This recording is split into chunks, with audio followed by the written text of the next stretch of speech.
کہ جس طرح سے دنیا ان حروف کے معنی ان کا بھید نہ جان پائی، اسی طرح 14 معصومین کے علم کو بھی نہ جان پائی. ایک سلوات پڑھیے.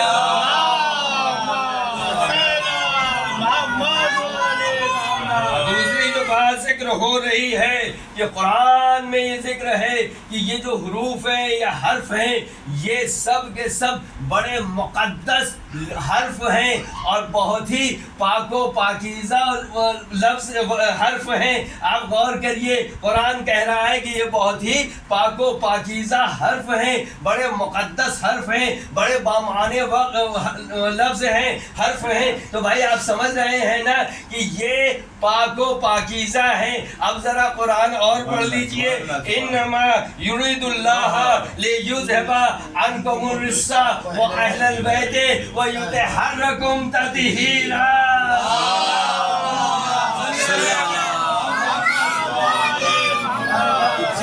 حسینیت، حسینیت، یزیدیت، یزیدیت، نعرے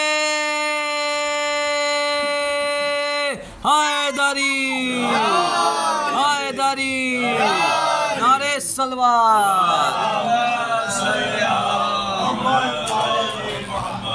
ذکر کیا نا کہ بھائی یہ لفظ جس طرح سے پاک ہیں اسی طرح قرآن میں اہل بیت کے لیے ذکر ہو گیا کہ یہ بھی اسی طرح سے پاک ہے کہ اللہ نے ان کے پاس رجس کو بھی قریب نہ رکھا، یعنی جن سے رجس نجاست دور ہو وہ ذات اہل بیت کی ہوتی ہے. کیا کہنا ہے؟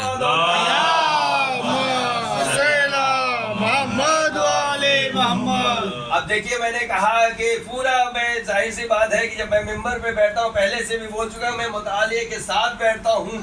اب جو لفظ یا سین، یا کے معنی اگر آپ اسے جدا کے پڑھیں تو جہاں پر مفسر قرآن نے ذکر کیا ہے کہ یا کے معنی ندا سے ہوتا ہے اور سین کے معنی غور کریے گا، سین کے معنی انسان سے ہوتا ہے، مگر وہ عام انسان نہ ہو بلکہ انسان اکمل ہو. ایک سلوات پڑھیے.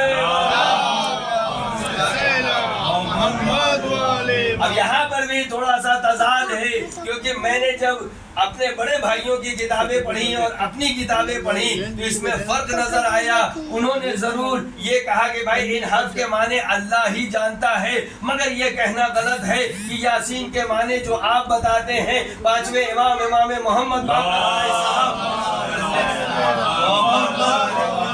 ارشاد فرماتے ہیں کہ یاسین کا معنی کچھ اور نہیں بلکہ ختم الانبیاء محمد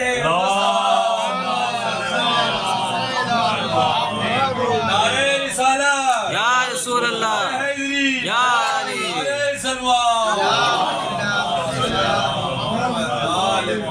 اب جو لفظ یہاں پر میں استعمال کروں گا، اور اس کو ذاکرین علماء ہر جگہ پڑھتے ہیں، مگر میں چونکہ میرا عنوان تسلسل سے یہیں سے آگے بڑھ رہا ہے تو میں بھی آج یہ گفتگو کرنا چاہتا ہوں کہ دو لفظ عربی کا ہے. ایک لفظ ہوتا ہے کامل اور ایک لفظ ہوتا ہے اکمل. اس میں فرق کو سمجھنا ضروری ہے. یاد رکھیے گا کہ کامل اور اکمل میں تھوڑا سا فرق ہے. مثال کے طور پہ میں آپ کے سامنے دو پھل رکھ دوں، دونوں شکل و صورت میں ایک جیسا ہے، رنگ میں ایک جیسا ہے، سائز میں ایک جیسا ہے. اب جب آپ نے اس پھل کو کھایا تو ایک پھل کھانے کے بعد آپ نے کہا بہت ہی شاندار پھل ہے، بہت ہی لذیذ پھل ہے، بہت ہی میٹھا پھل ہے. مگر اس کے بعد جب آپ نے دوسرے پھل کو کھایا، اسی شکل و صورت کا، اسی رنگ کا، اسی سائز کا، اس کو جب آپ نے کھایا اور کہا کہ یہ بھی بہت ہی اچھا پھل ہے، بہت ہی لذیذ پھل ہے، بہت ہی میٹھا پھل ہے، مگر یہ پھل اس پھل سے بھی زیادہ میٹھا ہے، تو پتہ چلا کہ جو پہلا پھل تھا وہ کامل کہلایا مگر دوسرا پھل اکمل کہلایا. ایک صلوات پڑھیے.